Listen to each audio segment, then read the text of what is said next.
Alrighty. Hello, YouTube. Hello, everybody. Hello, world. I'm Dave, and I'm back with another video.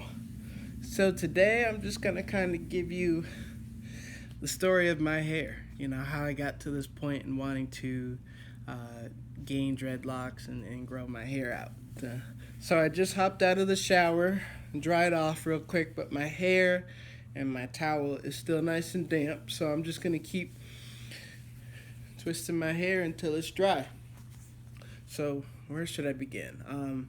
So the beginning, ever since I was about a preteen, I've wanted locks.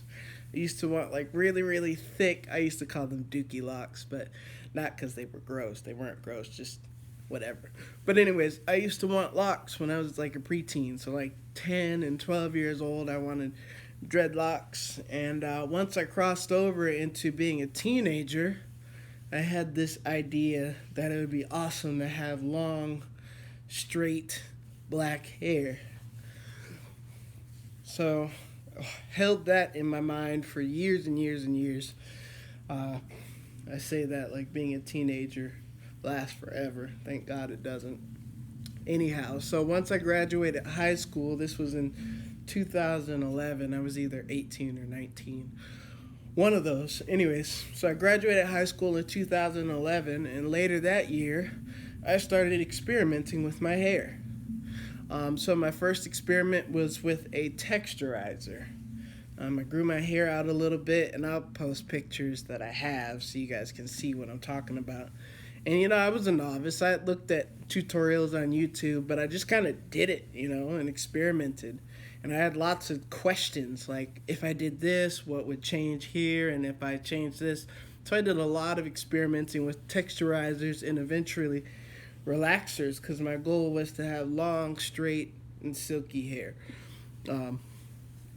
So I did that till about, let's see, how long did I do that for? Till about late 2015. That was my last time that I touched a chemical perm relaxer, texturizer, whatever. You know, any heat, any flat irons. And I still have some of that stuff. I just don't use it because I don't need it. So late 2015 was the last time I experimented with my hair. And I had learned a lot. I learned what to do. I learned what not to do.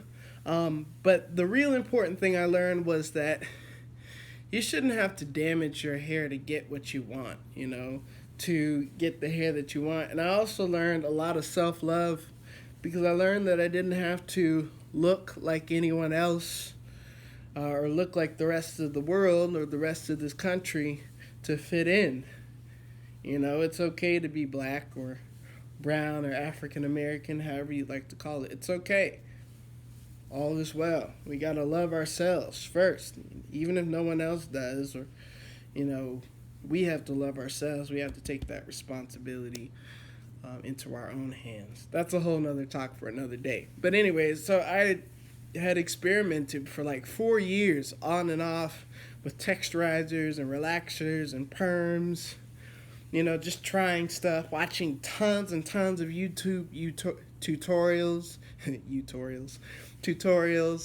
with flat irons and blow dryers and just all sorts of things. And good times. I read a lot. I got The Science of Black Hair, and that was very informational. I got a cosmetology textbook. It's called Milady. I think it's one of the standard ones they use in the cosmetology schools. So big ups to info. And that taught me a lot about the chemistry of hair and what's happening. And we'll talk more about that as time goes on. But yeah, I learned a lot. But the main thing I learned was that I actually didn't have to change my hair texture and damage my hair to get the kind of hair that I wanted. You know, it kind of made me think. One thing that I learned about how hair forms, hair is primarily formed out of keratin, strands of keratin that are interwoven in many, many, many, many layers till it forms a single unit. So a strand of hair, whether that person is Caucasian, Asian, of African descent, a strand of hair is made up of tons and tons and tons of coils and winds and twists of keratin. And I began to think about that, and I said, you know what? There's something else that's made out of a lot of turns and twists and coils, and those are dreadlocks. You know, if you think about it, dreadlocks are really kind of a macro version of what hair looks like at a microscopic level. So in a way, everybody has locks at some level, but that's more of a philosophical point. But anyways, so that's really all dreadlocks are. Strands and strands of hair interwoven into a single unit like a fiber cable. And if you look at locks, what are they? They're straight most of the time. Yes, you can make your locks curly through different means, but primarily locks are straight. They're big straight strands, but they're straight. And I thought, and I said, wow, the answer was like right there the whole time. What I wanted when I was a preteen, when I was like 10 and 12, was the answer to my problem. And I don't have to damage my hair. I don't have to endanger my health. I don't have to waste my money on beauty products that were not designed for health. That were not, I mean, yes, we had a lot of advancements in hair, and thank God for what we've learned. But at the same time, our hair is beautiful the way it is. It's perfect the way it is, just like a Caucasian person's hair is perfect, or an Asian person's hair is perfect, or someone who's mixed with any kind of mix of descents. Their hair is perfect. It's fine the way it grows, and it's the same with African hair too. You know, I have really, really, really curly hair, and this used to bother me growing up because I'm like, why can't I have straight hair? You know, but I thought about it. I'm like, I don't need straight hair. I'm fine. That's cool. Love the people who have it. Much love to them and their natural hair, and much love to me and my natural hair. Anyway, so late 2015, I was like, no more experimenting. That was the last time. So the first time I did the towel rub method, which is what you see now, was in winter of 2016, and I actually started with a curl sponge. I used the New Dread, but it really doesn't matter what kind of sponge you use because they're all based off of the same principle. Anyhow, and I used that, and I saw, I just thought about it one day. I said, well, let me just see how this works. You never know if something works until you try it. You can talk and talk and talk all you want, but action is all that counts. Anyhow, so I tried that, and I thought it was fantastic. So I kept doing it, and it got to a point to where my hair got long, and it locked up.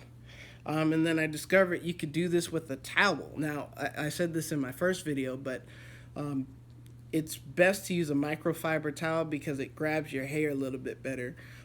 But any kind of towel is fine. And of course, you always want to do this when the towel in your hair is damp. You can do it when it's dry, but I wouldn't recommend that. That's another talk for another day. Anyway, so I did that for a little while. And I kept that through, let's see, through the end of 2016. At the end of 2016, I cut my hair. I was in dental hygiene school at the time, and I felt like I needed to change my image to match the professional look. Nothing against that company culture. That's just not me. So I cut my hair, and up until earlier this month, May 2018, I've kept a short cut, as you can see. But I thought about it, and I said, you know what? You only have one life, and there are plenty of people who have locks who are doing just fine. Yes, maybe I have to be a little more creative how I do it. Maybe I have to work a little harder to live the lifestyle that I want to live, to get what I want and still have this hairstyle. But at the end of the day, it is my responsibility to accomplish my destiny, to reach my destiny, and to do what I want to do, and no one else is going to or can do it for me. So that's just a little bit about my hair history. So I made a decision. I'm like, I'm going to follow through with this, and it's not going to be easy. There are going to be people who are going to judge me because they don't think it's nice looking or whatever. But there's more than one way to be successful in this world. Anyway, I've gone on long enough. I'll finish twisting up my hair now. But thank you all so much for stopping by, for watching. Hit the like button, subscribe, leave a comment. Again, my name is Dave, and welcome to my channel, Locs of Freedom. Take care.